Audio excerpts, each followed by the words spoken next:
Eu sempre comprei, assim, um biquíni por ano, no máximo. Isso, não, mas a gente não vai muito à praia, né, Isabel? Se juntar eu e você, dá um dia na praia. Porque eu fui meio, você meio.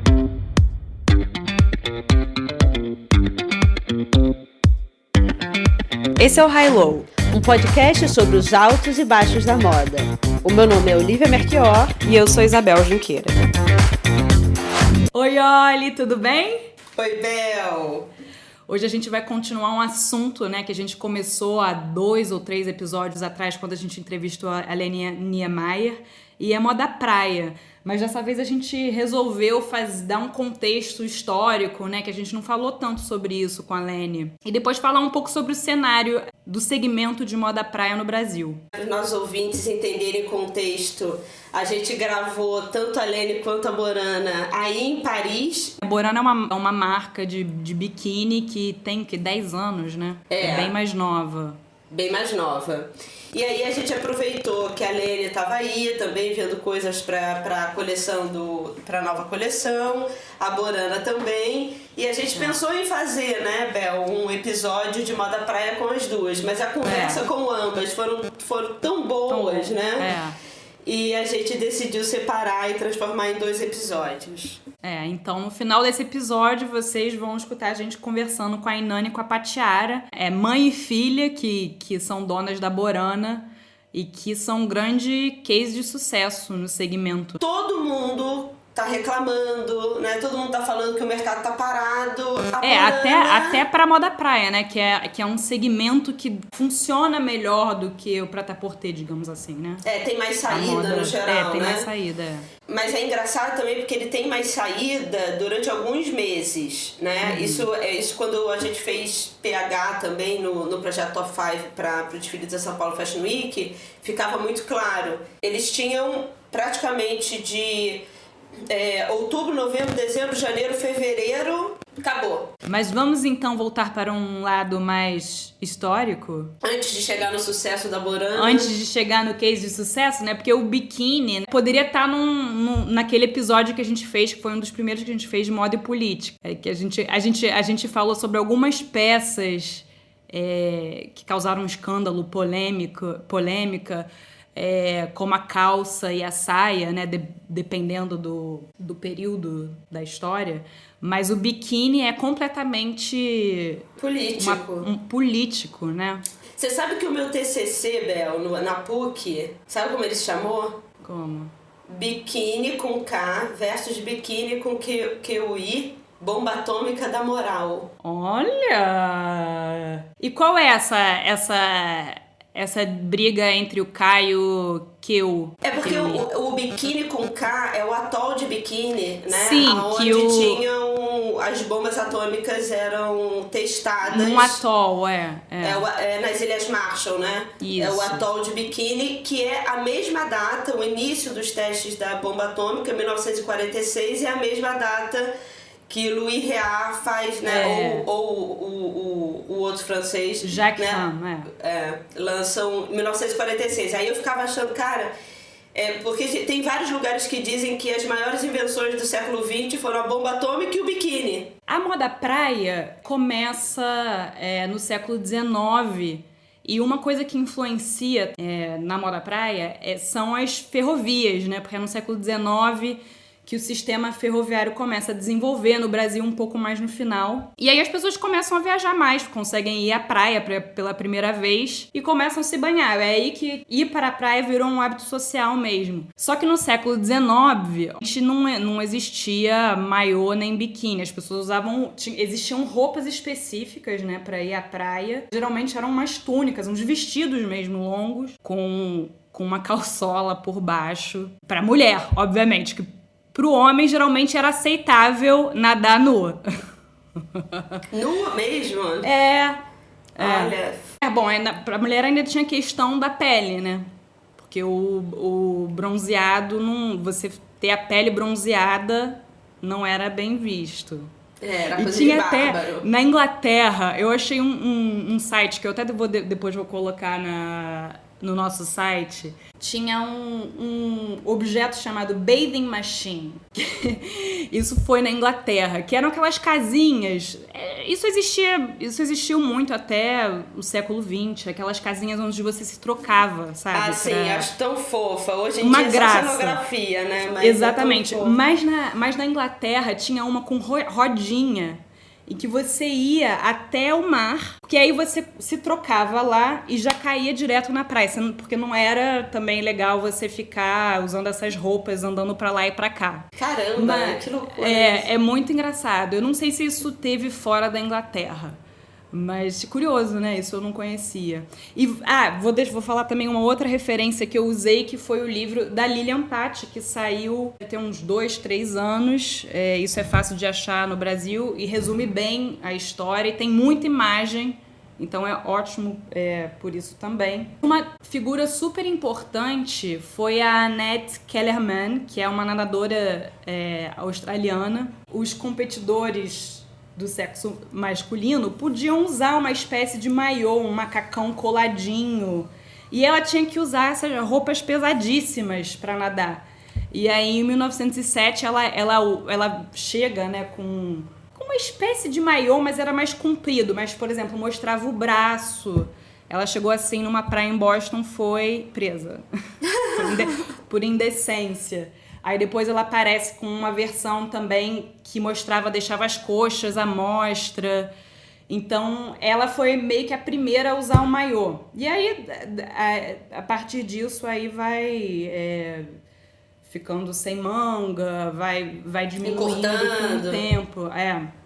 Exatamente. Aí o Jack Haim é o primeiro a dividir o maiô, né? Em 1932 fica um top e tipo um hot pants, mas pouca gente tem coragem de usar. E aí ele relança em 1946, o mesmo ano em que o Louis... qual é o nome dele? O Louis Réard. Ele relança, porque aí ele acha assim, nos anos 40 acho que tem chances de pegar. Acho que a sociedade já evoluiu, né? Acho que, quem sabe, agora vai dar certo. E aí ele chama o modelo dele de átomo. É a menor partícula possível. Aí ele faz a publicidade, o menor traje de banho do mundo. Só que aí, alguns meses depois, Acho que foram 5 semanas, sabia? É verdade, porque o Jack Haim foi em junho de 46 e o Louis Réard foi em julho, é verdade. Foi 5 semanas, foi muito próximo. E ele foi muito inteligente, né, o Réard, porque ele fez todo um evento na piscina do Molitor, que é uma piscina muito querida, assim, na memória de todos os parisienses, é uma piscina pública. E aí ele inventou lá, tipo, um desfile de modas para fazer a publicidade. E a imagem que vigorou foi a do Réard, né? Foi a do Réard. Quando a gente fala o registro, né? O registro e como ele orquestrou o lançamento faz toda a diferença. E aí ele apelidou de biquíni, né? Como você explicou agora há pouco, por causa do atol de Bikini nas Ilhas Marshall, onde foram feitos os primeiros testes de bomba atômica. No início era proibido na maior parte dos países, assim, pelo menos da Europa, todos os países católicos, isso não era bem visto. Nos anos 50, uma pessoa que foi importante para popularizar foi a Brigitte Bardot. Ela apareceu no Festival de Cannes usando biquíni, acho que em 52, em 52, por aí. Depois ela aparece de novo de biquíni no filme E Deus Criou a Mulher. Enfim, tem várias mulheres que vão popularizando, né? A Ursula Andress no James Bond, no primeiro James Bond. Esse é clássico, né? Saindo do maravilhoso. Mar, biquíni branco, com uma arma no quadril. No livro da Lilian Patti tem umas fotos ótimas da Carmen Mayrink Veiga. Ela foi uma das primeiras adeptas. Inclusive, tem uma imagem aqui dela nos anos 50 usando um biquíni muito parecido com um do Réard. Que era bem pequeno, né? Que era bem pequeno, Que era bem pequeno, já era uma tanga. Já era bem pequeno, era uma tanguinha com só eram triângulos, né? Um triângulo à frente, outro atrás invertido. Um super triângulo pra gente hoje em dia, né? mas era bem pequeno pra época e só o fiozinho na lateral, né? E uma diferença, uma novidade que o Rear introduziu pela primeira vez se viu o umbigo da mulher. Ah, olha só. Um grande momento. Quase que o triângulozão tampou ali. Mas ainda apareceu. Mas você sabia que no Brasil, você viu que a Miriam Etz, que apareceu, né, que foi em 1948, isso. Né, uma alemã fugida da guerra que chegou ao Brasil e ficou aqui, que diziam que era mais carioca do que qualquer outra nascida no Rio de Janeiro, e ela foi a primeira também a enfrentar a opinião pública vestindo o biquíni, né, na praia 2 anos depois. Mas é engraçado, né, isso que você estava falando entre a relação do corpo com o biquíni, porque eu acho que quando a gente vai pensando o que e lá no meu TCC eu tentava investigar isso, o que existe no corpo que é tão chocante para ele ser comparado a uma bomba atômica? O que existe de tão profano, o que existe de tão ameaçador, né, em mostrar o corpo, que faz com que o biquíni que pessoas sejam presas, né, ou a Neila Diniz tenha acontecido, né, tenha criado a polêmica que ela criou, né, já, né, no final de 60, na década de 70, porque ela apareceu grávida de biquíni, né? O que existe nesse corpo que tem que ser escondido e que o biquíni revela, né? Hoje em dia, então, que deixa muito pouco, quando o Nelson Rodrigues falava, né? É uma tristeza hoje em dia esse corpo todo à mostra que não deixa nenhum espaço mais para imaginação. Isso porque ele não viu, né? Qual é o nome daquela tape que elas colocam, que a Anitta depois... Erika Bronze! Erika Bronze! Isso que ele não viu, Erika Bronze! O bronzeado virou um acessório fashion também, não virou? Você ter essa marquinha. Não, isso desde a Carla Pérez, eu acho, né? Isso desde a El Chan. Né? Da época da El Chan, que tinha calça baixa e a marquinha que ficava aparecendo aqui na lateral. Durante muito tempo, o ser civilizado era o ser que se cobria, né? Porque isso o afastava da condição de bárbaro dele, né? Do bicho e das tribos, né? Que eram vistas como menos civilizadas pelo recorte que se estabelecia na Europa. Então, o se cobrir, o se adornar, quanto mais você se cobria, quanto mais você se maquiava, quanto mais peruca você usava, quanto mais você se distanciava da nudez, mais civilizado você era e menos bárbaro você era, né? Essa coisa de ter uma relação de exposição do corpo remete muito aos índios, né? Às sociedades primitivas, e sempre existiu esse exercício civilizatório que é afastar, né, o homem educado e aculturado desse espírito original, mas que hoje em dia também a coisa reverte, né? Se hoje a gente já entendeu que o que nos faz civilizado não necessariamente é a gente esconder o corpo, por que a gente continua sendo preso se for de topless pra Ipanema? Isso que eu gostaria de entender, né? E acontece isso, tá? Da polícia descer e pegar, geralmente, quando a mulherada tá fazendo ato feminista, vem a polícia entender, pedir pra ela botar a parte de cima do biquíni. E o burkini? Porque o burkini não tava tendo uma... Tem uma volta, Não uma volta, né? Uma vinda. Uma vinda. Uma vinda e uma popularidade também, não? Sim, ele até... Eu acho que a primeira capa do Sports Illustrated não foi agora? Com o burkini? Com burkini. Com burkini. E burkini, gente, é a burca com biquíni. Num tecido de lycra, talvez, é isso? O bom... Eu acho, pelo que eu vi na foto, pra quem é entendedor, o bom e velho fluid da Santa Constância, que é um tecido bem fininho, assim, da Santa Constância, que o pessoal faz biquíni, assim, quando ele tem que ser mais leve. Gente, agora imagina a marquinha. Não tem marquinha, no olhinho, estranho, né? É um Trump invertido. Diversidade, é isso aí. Muçulmanas indo pra praia. Cada um com a sua marquinha, né? Cada um com a sua marquinha. E as marcas de biquíni brasileiras começaram a se destacar, o quê? Você diria o quê? Nos anos 80? Eu acho que 70. 70 já? Na verdade, toda a moda, a Lene mesmo falou, né, que foi final de 70 que ela começou a implementar. Os biquínis brasileiros viraram referência internacional. Você não acha que foi um pouco depois, assim, mais pra final dos anos 80, início dos 90? Pode ser início dos anos 80, mas eu acho que é essa virada da moda brasileira, sabe? As coisas não chegavam aqui, a informação já chegava. A final dos anos 70 é quando a coisa realmente começa, né, a se estruturar. Tanto Elos, Fórum, a própria Restock, né, começa nessa época. Aí na década de 80 a coisa se estabelece mais, né? Tinha Company, né? Tinha que eu amava. Que foi a pré-Osklen. Eu falo que a Company era pré-Osklen. Eu li uma matéria que saiu numa revista chamada O Confeccionista.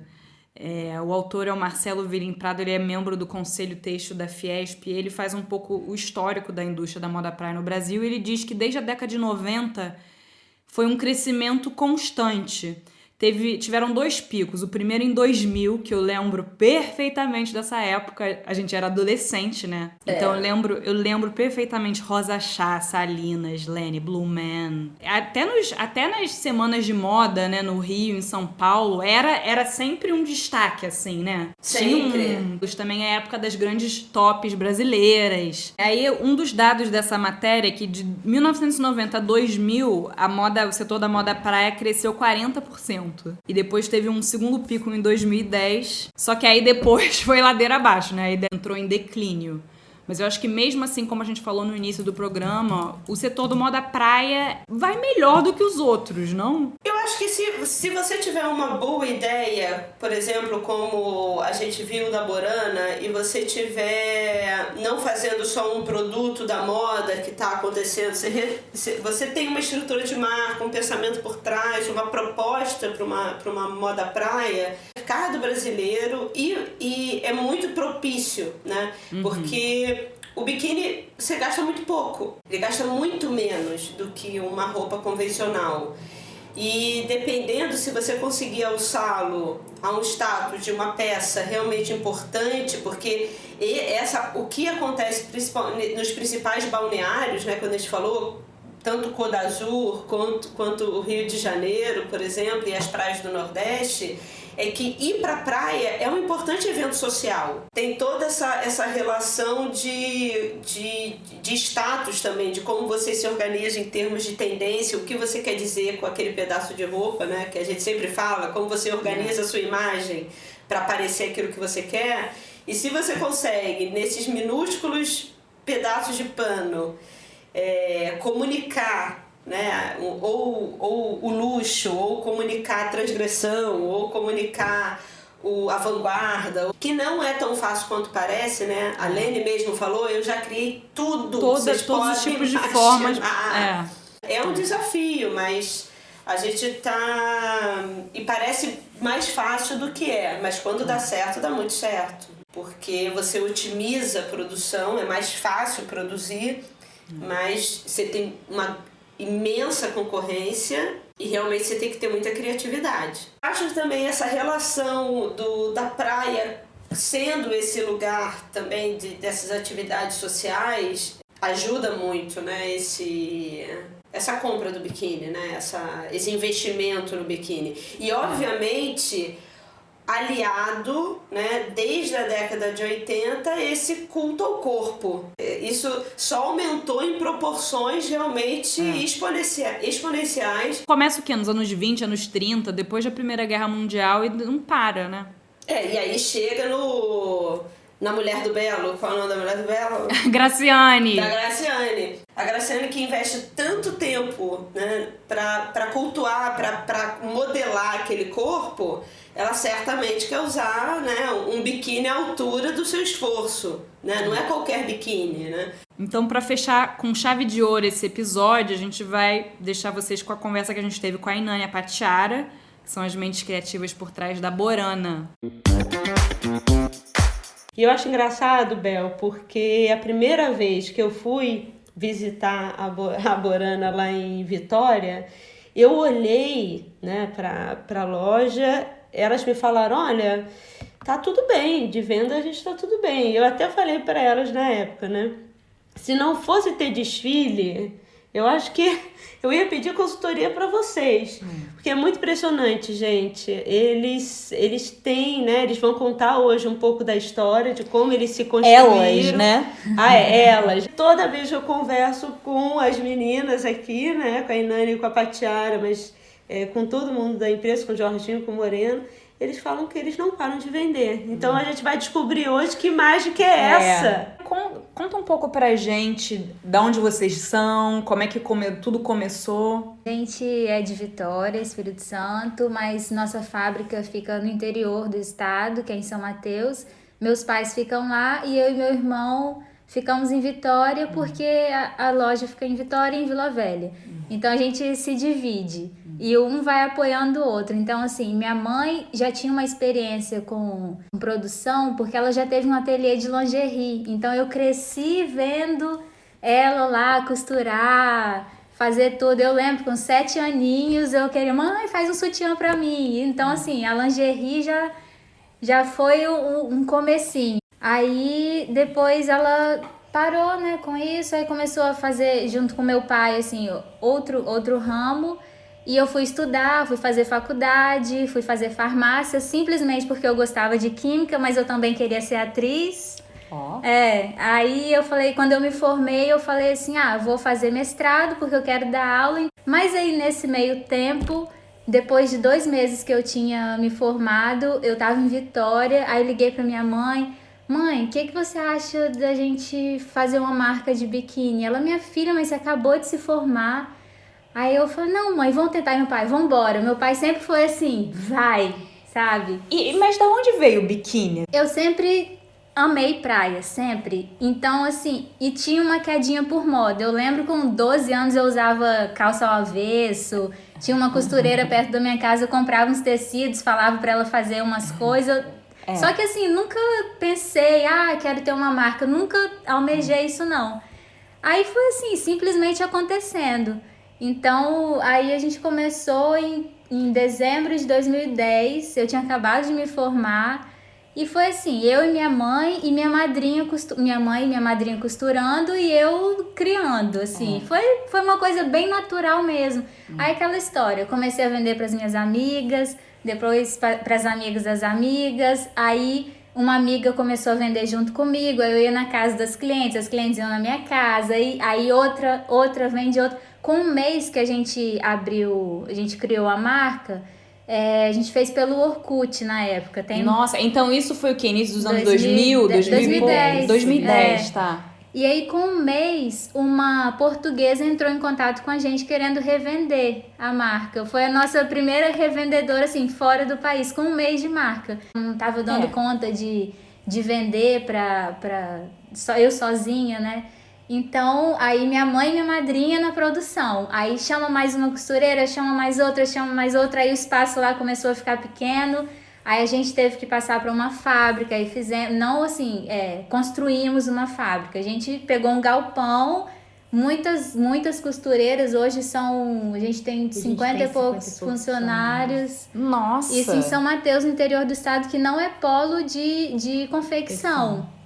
Então a gente, assim... Praticamente as costureiras, elas se formaram ali junto com a gente. Sim. Entendeu? Umas tinham experiência mais, outras não. Outras a gente pegou do curso lá mesmo e foram assim aprendendo. Porque como não é polo industrial, então assim, tem dificuldade de mão de obra, né? A nossa história foi assim, aí com 1 ano e meio, menos de 1 ano e meio de marca, eu falei, eu preciso de um lugar para atender todo mundo, porque não tava nem com as revendedoras, tava dando conta. Aí do Orkut passou pro Facebook, então já aumentou mais ainda a visibilidade. Aí um dia eu passando pela Praia do Canto, que é como se fosse o Leblon do Rio, assim, é um bairro, tem muitas lojas legais. Aí eu achei um ponto num mini shoppingzinho, tipo um centro comercial, no 2º andar. Aí eu peguei, olhei assim, aí liguei, pai, o que você acha? Fechou. É Nossa! sempre assim. Não, ele é vão. assim. Ele é. Você precisava conhecer a figura, Isabel. É engraçado porque parece ser uma coisa local, né? De boca a boca, Sim, mas ao mesmo tempo sim. com as redes sociais bombando já não, nessa redes época, sociais. foi isso que fez a diferença, né? Sim, ajudou muito. Inclusive, né, a Borana tem... Quantos seguidores vocês têm hoje no Instagram? 242 mil seguidores. E, Nânia, a Ti falou, pai, mãe, vamos abrir uma marca. Mas o que vocês estavam fazendo na época? Na época, meu marido trabalhava com uma lan house também, tinha. E ele sempre assim, foi... Ele tinha uma lan house? Lan house, Gente, vocês já tiveram No tudo, momento, né? né? Nesse Naquele momento, exato momento. Porque é. a gente já vendeu biquíni antes da gente ter a marca. Lingerie pra África do Sul. Olha. A gente tinha uma pessoa que ele conheceu pela internet, na época do... Explode Coração. Que tinha aquele. Explode Coração, que tinha aquele microfone do Cigano Igor. Olha, ele... Muito tempo. Jorginho é uma pessoa que eu nunca vi. Ele parece que prevê as coisas assim que eu nunca vi. Ele entrou na internet, descobriu um cliente, que era um holandês que morava na África do Sul, e entrou em contato dizendo que vendia lingerie e tal. Aí ele falou assim, ó, minha mulher tá abrindo uma loja aqui na África do Sul, e eu queria que você mandasse fotos pra mim do que vocês têm. A gente começou a mandar. Aí você fotos. tinha o quê? Lingerie e tudo, né? Lingerie, exato. Mas só que eu tinha uma pequena... Um ateliê. Um ateliê. De lingerie erótica, Nânia? Não, Não. era lingerie normal. Porque a gente já teve essa conversa. Sim, depois partiu. Olha só. Aí é. eu achando que ele fosse fazer um pedidinho, né, tal. Ele fez um pedido gigante de lingerie que eu não tinha condições de atender. Que era só ela fazendo. Então, Entendeu? assim, era bem Aí, artesanal. que aí a gente partiu. Aí fui pra Friburgo, comprei essas lingeries, tirei foto daquilo ali, mandei pra ele. Ele amou e fez pedido. Depois queria mais, queria lingerie erótica. E assim, Gente. não, e eu não fazia disso. Então aí começamos a fazer um comércio que, assim, na realidade, eu parei até de fabricar em função disso. Porque ele não fazia pedidinhos pequenos, ele fazia pedidos grandes. Tipo quanto? E o último pedido que ele fez na época foi 60 mil reais. Ele nunca viu Na a cara época. da gente. Depois disso, ele queria roupa. Uma vez eu descobri, também nem lembro como que foi, um orelhão que eu liguei lá pro Acho que Amazonas. Amazonas, uma tribo, tipo uma comunidade que fazia colares, bijuterias assim, artesanais assim, que a pessoa atendeu o telefone e falou assim, eu preciso de coisas diferentes e tal. Pelo Ela falou, orelhão. pelo orelhão. Gente. Mandou os produtos, eu peguei um busto, fotografei as peças, parecia aqueles colares, assim, olha a coisa mais linda que você pode imaginar. Fotografei e mandei pra esse cliente nosso, ele enlouqueceu. Ele queria horrores de produtos. Foi uma coisa meio louca. Então, assim, da mesma forma que ele entrou, ele saiu da nossa vida sem dar notícia. Não ficou devendo nada. Então, foi tudo assim. Eu tô até, Foi assim, aprendendo. exato. As coisas aconteciam assim, sabe? Gente, mas peraí, vocês não tiveram nenhum problema, nenhum desafio, nenhum. Caramba, parece que foi tudo. Não, é uma coisa, gente. As coisas vão acontecendo assim de uma forma tão rápida. Mas eu acho que o que a Isabel tá falando é que dessa forma parece que a coisa sempre foi muito tranquila. E Não. você já me disse que Não. a coisa foi sofrida. Foi muito sofrida, assim, nossa, a gente já tentou de tudo que você pode imaginar. Entendeu? Vendeu camarão. Empresa, tudo. Vendeu camarão, Camarão. Pegava Muita camarão do história. pescador. Estúdio. Teve Estúdio de banda. gravação. Teve banda? Banda. O Jorginho? Teve banda. Banda de forró. Teve fábrica de vela. Gente. De alho. Uma fábrica de alho, tipo assim, de descascar pimenta. alho, de pimenta. Não, muita coisa, Então, gente. isso assim, fazia, não dava certo. Fazia, não, sabe, tentando. Mas ele tentava. falou assim, um dia eu acerto. Um dia eu acerto.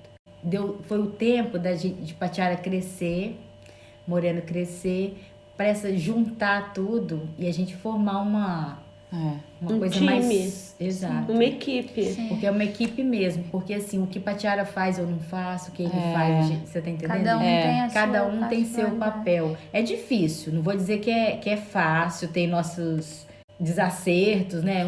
Mas assim, sempre todos nós torcendo para que o negócio dê certo. E quais foram as principais lições, assim, de tanto erro e acerto, né? Procurando, o que Os foi? momentos mais difíceis, assim, Ó, que eu vocês... falo o seguinte, eu sou muito assim, pé no chão, e Jorginho já é muito assim de Vai além, né? Voar. muito além, É. entendeu? Então eu sempre tô dando uma trancadinha assim nele, entendeu? Mas ao mesmo tempo é interessante porque ele é Curioso Sonhador. demais, ele futuca demais as coisas, ele quer, sabe, sempre uma coisa ou outra, assim, sempre procurando, entendeu? Então, assim, eu e Patiara já somos mais... Pé no Eu chão. fico no meio termo ali. É. Fico, mãe, pai, eu fico ali na balança.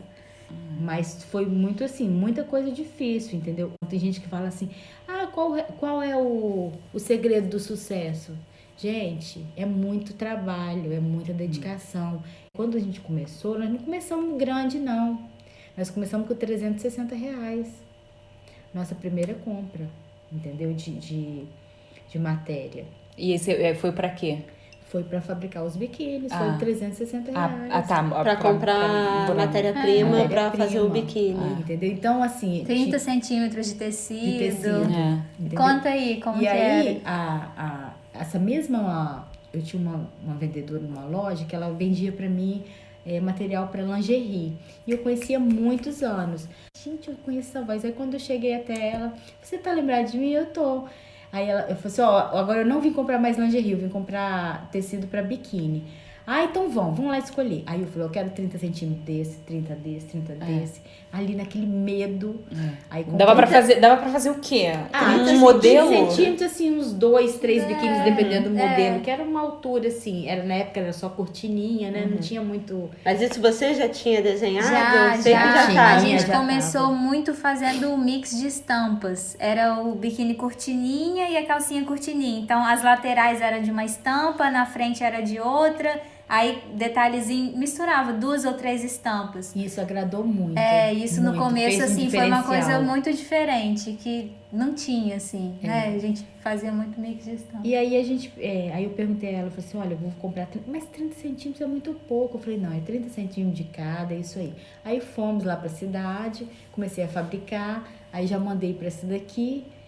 Aí ela começou a vender para as amigas, na outra semana eu já tava lá comprando de novo. Aí, não, devagar, não, é só isso aqui. Aí Jorginho falava assim, compra mais. Eu falei, não, devagar. Aí ela, Nani, você tem que comprar mais, porque 30 centímetros você vai voltar na outra semana de novo. Não, gente, vamos devagar. Mas já Sempre tinha assim. acontecido em outro negócio de vocês comprarem muita quantidade e Coisas depois grandes. ficar com um estoque gigantesco? É De por tipo isso que assim, você tava... eu sempre fui muito assim, medrosa. Medo, porque- assim, de início, sabe? Será que Porque eu não vai podia ser? errar. Você tá entendendo? Eu não podia fazer uma dívida. Quando eu voltei lá, na outra semana eu comprei, aí ela falou assim, você vai voltar aqui comprar. Aí ela falou assim, Nani, leva 1 metro. Aí eu falei, meu Deus do céu, o que que muito tecido, um metro, 1 metro disso aqui, tudo e tal. Aí eu falei, tá bom, com muito medo, leva 1 metro. Aí quando eu voltava, ela falou assim, ela falou assim, 3 metros? Aí eu voltava, aí um dia eu resolvi, 3 metros. Falei, nossa senhora, muito tecido e tal. Aí ela chegou e falava assim, aí eu falei, 3 metros. Ela falou, 10? Eu acho que eu escutei 10 você falar 10. Eu falei, 3, não, gente, 10. 3. Aí Jorginho falou, nada disso, pede 10 metros de cada tecido. Aí a dona da loja falou assim, olha, Nânia, eu sei que eu vou te perder logo, logo. Ela falou, eu sei que você não vai vir mais comprar 10 metros, você vai começar a comprar já direto do fabricante, que é o mínimo 50 metros, e foi dito e feito. Foi dando muito certo, sabe? Aí a gente começou a comprar já direto 50 Estampa metros de cada. exclusiva. Aí começou. Falou, não, agora vamos... E loja, site, quando que veio? Sim, aí, rede social. A rede social Foi sempre, desde o início. Foi assim, o que ajudou muito na divulgação. A loja veio 1 ano e meio depois que a marca nasceu. Então, meio que a marca já deu lucro muito rápido, Sim, né? Assim, sim. não demorou. Vocês começaram com um investimento de R$360. Sim. A gente participou de 2 feiras seguidas, assim, 3 dias uma feira, 3 dias outra. E assim, o lucro foi... As donas da feira ficaram assim. Então, com o dinheiro da feira desses 6 dias foi que eu abri a loja, que eu montei. Então, assim, ela já se pagou. Era um espacinho pequeno a loja, 2 provadores e tal. No primeiro verão, a gente tinha que fechar a porta e dar senha, em dezembro. O que vocês acham que vocês fizeram que criou esse alvoroço todo. Patiara, que é uma menina, vocês não estão vendo, depois vocês vão ver, mas que é uma menina linda, jovem e tal, mas, né, vocês sempre todos já falaram que ela é muito tímida, né? Ela não gosta de aparecer tanto nas redes, ela não se fotografa, ela não é blogueira. Quando eu comecei, que os biquínis, eu fazia essa jogada de mix de estampa, isso eu acho que chamou a atenção, assim, no começo. Era uma coisa diferente, sabe? E de combinação de tamanhos também. que a gente Isso aí vendia. foi muito importante também. A gente vendia as peças todas avulsas e você podia montar do jeito que quisesse. Se quisesse só a calcinha, a gente vendia, só o sutiã vendia. Então isso facilitou muito. Que outras marcas vendem só P com PM, com M, ou, né? Hoje já mudou Hoje, geralmente, você pode pegar P de um, mas você tem que comprar as duas peças, eu acho, geralmente, não? E a gente vende peças avulsas. A gente vende, fica a critério do jeito que você quiser. E aí, Não, quando... hoje em dia é bem mais avulso. é mais avulso? Hoje em dia é. Quando que vocês começaram a fazer roupa de praia? Saída de Então, praia? Isso aí, geralmente quem faz biquíni faz fitness. Mas a gente não fez, porque as clientes perguntavam assim, esse vestido, de onde que é? Os vestidos que eu usava, que a vendedora usava, de onde que é? Ai, que lindo, onde você comprou? Aí eu, vi um gancho aí, que elas se identificavam com o nosso estilo, então eu falei, pode ser um caminho. E aí eu comecei fazendo assim, nem era roupa pra praia não, era roupa pro dia a dia, podia usar na praia, podia usar à noite, então assim, coisas sempre bem levinhas, bem soltas, nada muito marcado, sabe? Assim, bem um estilo praiano. Qual é o conselho que vocês dariam para jovens criadores que estão começando agora e querem abrir a marca? O segredo, eu sempre falo, gente, é muito amor no que você vai fazer. Tem que ter muita dedicação, muito trabalho. E assim... Não faça só pelo dinheiro. Não faça. Ganhar dinheiro é bom, mas tem que ter muito mais amor. Muito mais. Eu amo o que eu faço e penso nisso da hora que eu acordo à hora que eu vou dormir, assim. Bota a mão na massa também. Eu não chego na fábrica, as meninas, as pessoas que trabalham comigo, elas falam assim, Nânia, você podia estar tranquila, assim, sentada, só mandando a gente fazer. Mas eu não, eu tô junto ali com elas, sabe? E se tiver que fazer uma caixinha para despachar no correio, eu faço. Se tiver que mandar um e-mail, se tiver que cortar alguma coisa. Pregar rebite, Jorginho prega plaquinha nos biquínis na máquina. Até hoje. Até hoje, ele vai lá, ele adora. Esses dias eu liguei, domingo, eu liguei. Tava ele lá, 7h30 da noite na fábrica, pregando plaquinha. As pessoas que trabalham com a gente, eles veem isso, entendeu? Olhar assim, poxa, ele tá ali também junto comigo, fazendo a mesma coisa que eu. Eu sou a mesma pessoa do começo. Né, vocês agora, já há algum tempo, algumas edições entraram nesse meio da moda que todo mundo fala que é, né? Esse mainstream, né? Que todo mundo tem medo exatamente dessas pessoas de salto alto e nariz empinado, né? Mas fala um pouco pra gente como é que foi o processo para começar na São Paulo Fashion Week. Meu pai que inscreveu, eu não sabia, assim, sempre foi um sonho São Paulo Fashion Week, aquele sonho distante, assim, talvez um dia, quem sabe. Aí quando soube o resultado, faltavam 4 dias para nossa segunda loja ser inaugurada, há 2 anos atrás. Tinha que ir para São Paulo para seletiva pessoalmente, que eram as 30 marcas e tal. E aí eu não tinha preparado nada, eu levei o que eu tinha lá na loja, e tudo descoordenado. Aí quando entrou eu e meu pai, e a gente foi contando a nossa história e ele só assim, ouvindo. E aí quando a gente saiu, meu pai falou, minha filha, estamos dentro. E 2 semanas depois a gente soube o resultado, e aí foi aquela festa, aquela alegria. E aí começou o desafio, porque a gente nunca tinha participado de nenhum desfile, nem na local calçada, ali, na praia. Nunca, não sabia como que acontecia, como era, nada. E tinha pouquíssimo tempo para fazer.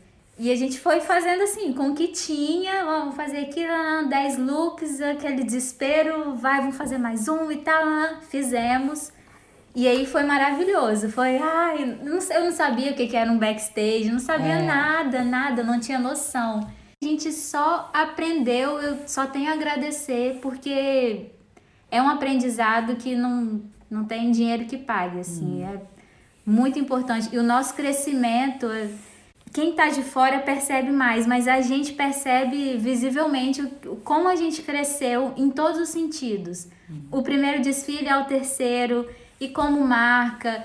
Eu não estudei pra isso, minha mãe não estudou, meu pai... Ninguém estudou, então meu pai fala, a gente é autodidata, vai aprendendo assim. Até palestra ele tá dando agora. Mas você acha que do ponto de vista da criação mudou muito? Mudou, porque... Não sei, eu acho que eu sempre me preocupei muito, assim, eu fazia aquilo ali, mas eu tinha medo de ousar, sabe? Ai, não. Mas o que seria usar na moda praia? Fazer uma coisa com brilho, fazer, sabe? Um biquíni que não estica. Um biquíni que não estica, Foi.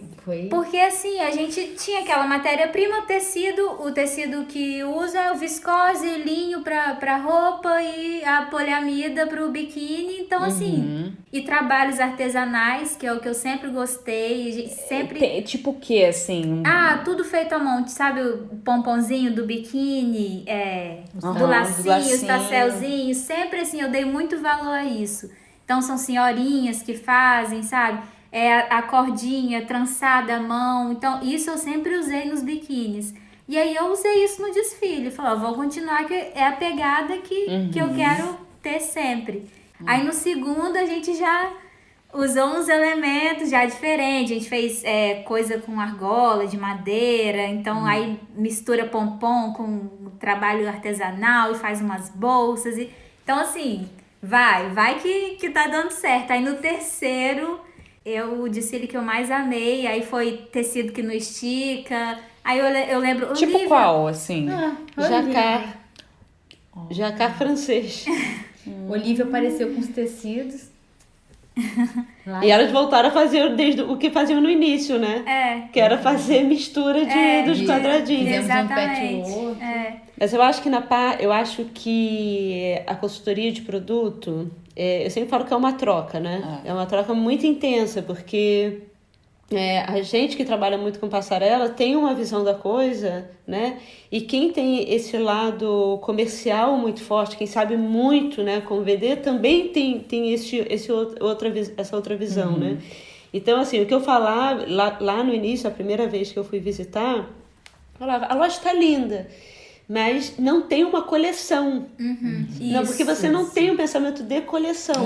Você tem coisas, né? Esse olhar bom para aquilo que vende. Então, óbvio que tem um bom gosto, tem uma pegada rápida, né? De saber o que tá rolando, o que a cliente vai querer, o que estampa é bacana, que tipo de biquíni é bacana, e eles são muito rápidos para produzir. Então, tem essa coisa de entender o zeitgeist geral da parte comercial. Mas eu acho que isso depois abriu completamente. O desfile, as pessoas queriam aquilo ali também. Mesmo no look que a gente mais usou, elas com tecido francês, quero quanto que vai estar vendendo. Não, e tinha coisa que ele falava, não, isso aí é passarela, isso aí não vai vender.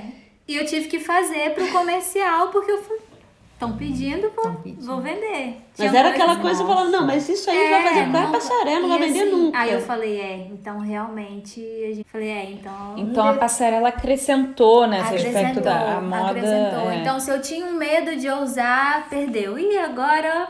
Mas vocês sentiram diferença em termos de venda desde que começaram a desfilar para depois? Sim. Teve um crescimento muito grande, Olivia. No mercado, principalmente em crise, as pessoas entram numa dinâmica, num loop de não experimentar, de ficar mais conservador em termos de criação, de pensar o que vende. E aí acaba fazendo sempre um biquíni preto de cortininha e não sai disso, sabe? Ou se repetindo. E entendendo que em situações de crise é quando você, de certa maneira, também precisa colocar a sua criatividade para você se destacar no mercado, né? Porque senão você acaba fazendo aquilo que todo mundo está fazendo e acaba sendo realmente... você não se protege, você acaba se soterrando, né? Vocês têm uma estratégia para influenciadores e vocês ligam para isso ou não? Vocês botam aí na rede social, quem quer, pague? Não. Vocês têm isso? A gente não corre atrás de isso, não. Aparece, assim, várias, assim, famosas. E hoje até uma postou. Quem foi? Se ela postou, pode falar. A Maria Joana, ela é uma atriz da Globo, Ah, ela tava até portuguesa, domingo ela tava domingo no Faustão. Elas entram em contato. Aí pedem e vocês Pedem, dão. sim, Mas vocês não Marina Rui saem. Barbosa Isso, eu usou. acho que isso é uma boa também. Porque às vezes tem muita marca que gasta uma grana. A gente não para. Ô, Não. Isabel. Marina Rui Barbosa, quando ela foi pedida em casamento na Tailândia, ela entrou em contato, ela, oi meninas, tem esse biquíni? Aí eu olhei assim, deve ser um fake, algum fã-clube, alguma coisa. Quando eu cliquei, na época ela tinha 13, 14 milhões de seguidores, aí eu dei um grito, meu Deus! Aí eu, claro, lógico, aí mandei, eu mostrei mais outros pra ela, ela escolheu uns e levou pra viagem dela na Tailândia. Que ela foi pedida lá em casamento. E ela No biquíni? Usando o biquíni? Não, aí não sei. Aí, não, se fosse aí, nossa, gente. Não, esse pedido foi patrocinado pela alguém deu dinheiro nesse Aí pedido. ela não é possível. marcou a Borana. E é espontâneo. E é- Espontâneo. Eu não pedi, Gil Eubank. e Ana Lavigne, A Giovanna Eubank, a Iana... Débora Seco. Então vocês não estão procurando, mas vocês estão abertos. Sim. O que faz total sentido, né? Que às vezes tem marcas que enviam saem enviando, aí não sai, aí você fica no prejuízo, né? O que eu acho muito interessante é porque muitas marcas, eu me questiono isso, tem muita marca que paga para pessoas usarem, né? Ou enviam sem a pessoa entrar em contato, enviam caixas em caixas de produtos. Isso nunca E eu aconteceu. sempre fico perguntando para a pessoa assim, qual foi o retorno que isso te deu? E aí você vê quando a coisa acontece de forma orgânica, é porque você está fazendo um bom trabalho. Exato. Você acha que o desfile teve algum impacto nisso? Ou antes vocês já recebiam muito? Porque dá visibilidade, né? Dá muito. Não, esse mesmo aí, do São Paulo Fashion, esse último, ela, Giovanna Eubank, entrou. Fiquei enlouquecida com esses no looks. dia Porque ela viu o desfile. Viu o desfile. Sim. E vocês têm alguém para cuidar das redes? Eu gosto disso. Então é você. Pra responder Tatiara? direct, não. A gente contratou. contratou porque 300 directs por Ela dia. contratou uma assim. menina que fica sim. com vocês. Fica, que tem a nossa cara, então assim, fala. A linguagem que a gente usa também é muito íntima, sabe? Não é nada, chegou o produto, não, sabe? É bem assim, tô aqui, sou sua Espontâneo, amiga, sabe? A gente posta muita foto de clientes também no feed, então assim, quem tá seguindo a gente se identifica, vê que não é só na modelo que vai ficar bonita, é na sua amiga, numa conhecida, numa cliente, então, sabe? É uma coisa assim, mais natural troca. também. Assim, a rede social ajudou muito também. Rede Porque social. hoje em dia, a gente vê pela loja mesmo. Elas vão fazer uma viagem, elas querem 3 biquínis. Porque não pode mínimo, repetir. um pra cada dia. Isso faz... Tipo assim... E os namorados ficam assim, mas você já não tem um monte em casa? Não, mas aqueles eu já usei. Tá falando da Lene, né, que faz biquíni no Rio e tal. Ela faz biquíni pequeno, mas ela também é famosa por fazer biquínis mais, né, mais larguinhos. Vocês fazem só biquíni pequititinho ou vocês fazem tudo? Qual é o carro-chefe, assim? Não, a gente não faz nem pequenininho e nem grande. Grande a gente faz assim, mais hot paints, mas a gente fica ali no meio termo. Tá. Não é nem... Um biquíni médio. Por exemplo, elas voltaram com meia taça. Sim. Sabe essa coisa do meia taça que a gente usava? Não, o que eu a gente vi usava muito... muito meia taça da Salinha. E, por exemplo, eu vi... Andei reparando muito nas redes sociais essas meninas voltando a usar asa delta. Por exemplo, aí vocês também se adaptam e incorporam isso? Vocês também ficam ligadas no que elas querem? Ó, esse verão, 90% das nossas vendas de sutiã foi meia taça. São os projetos de vocês pro futuro? Abrir loja no Rio, não sei, em outros lugares. Vocês já exportam? Sim. Vocês exportam, né? Pra quantos países? Ai, muitos. Uns 15, né? E a gente quer muito abrir uma loja no Rio. Porque nossas maiores clientes, assim, até no Instagram, que tem como a gente ver, né, o gráfico. Cidade, né? É mais Rio do que Vitória, que seguem. E mais São Paulo do que Vila Velha, que é onde a gente tem a outra loja. Então, assim, a próxima loja vai ser no Rio, com certeza. E em São Paulo, a gente tem ponto de venda na Casa Ipanema, no Rio, e na Larmar, em São Paulo. Que é uma loja com uma casa, com restaurante, com um ambiente praiano. É lindo, é maravilhoso. Então a gente vê assim um mercadão, tanto no Rio quanto em São Paulo, e elas pedem quando A gente abriu uma vai franquia também na cidade, né? Na nossa tem em cidade São da Mateus, fábrica. Mas assim, a gente não... várias pessoas entraram em contato querendo abrir franquia. várias. Depois do desfile, então, muitas. gente. Imagino. Só que a gente não gente tem ainda- condição de abrir franquia agora. Nossa, aprendi muito, Olivia. Vamos impressionante. falar algumas das lições? Começaram com um investimento de R$360. Isso já mostra pra você também não dar um passo mais largo, né? Sim. Como é que é a expressão? Além da perna. Além da perna. Isso. E eu sempre falo que É. assim, não precisa às vezes começar um negócio com uma estrutura grande. É, Se você não tem dinheiro, não faça dívida. é. Começa devagar, dando Vai passinho. sentindo, né? Vai sentindo. Tanto que quando a gente começou, meu irmão falava assim, vocês têm que comprar não sei o que, vocês têm que alugar logo um galpão, porque ele tava vendo a velocidade da coisa e a gente assim um pouco com medo. Entendeu? Eu falei, não, vamos devagar. Vamos devagar. E eu acho que também é um exemplo de como o desfile, né? A gente já fez um episódio do nosso podcast sobre semana de moda e desfile. E sempre tem... falam assim, vai acabar o desfile, a semana de moda não é importante. Ninguém mais se importa com o desfile. Mas ninguém isso mais vê mostra... desfile. Vocês já estavam indo super bem comercialmente. Foram ainda... estão indo ainda melhor. Várias Isso. oportunidades apareceram a partir do Exato. desfile. E isso eu falo porque assim, a marca, por ser até... foi criada no interior, né? A fábrica é do interior. Muitas pessoas achavam que a fábrica era do Rio e tal. Então, isso, para nossa cidade, que é pequena, a gente está participando do São Paulo Fashion Week, aquilo ali era uma coisa impossível. Impossível. Uma marquinha do interior. Muitas pessoas pensam assim, poxa vida, se eles conseguiram, por que a gente não consegue também? Não é? E eu acho que isso dá Dá um gás, é gás, possível, né? entendeu? E caminhar conforme, né, o passo. Acho que é por aí. E deve ser maravilhoso fazer sucesso em família, né? Todo mundo junto, se ajudando. O que eu falo pra eles que assim, é a base de todas essas grandes empresas que a gente conhece, a história é essa, né? É sempre Com familiar. muitas de família, nossa. Prada, Gucci. Na Itália, Na todas. Itália são todas de família, né? É. E tem uma coisa que essa cabeça guerreira de vocês e trabalhar com vocês esse tempo todo, dava pra ver o quanto vocês são ali, um segurando a mão do outro, é muito bonito.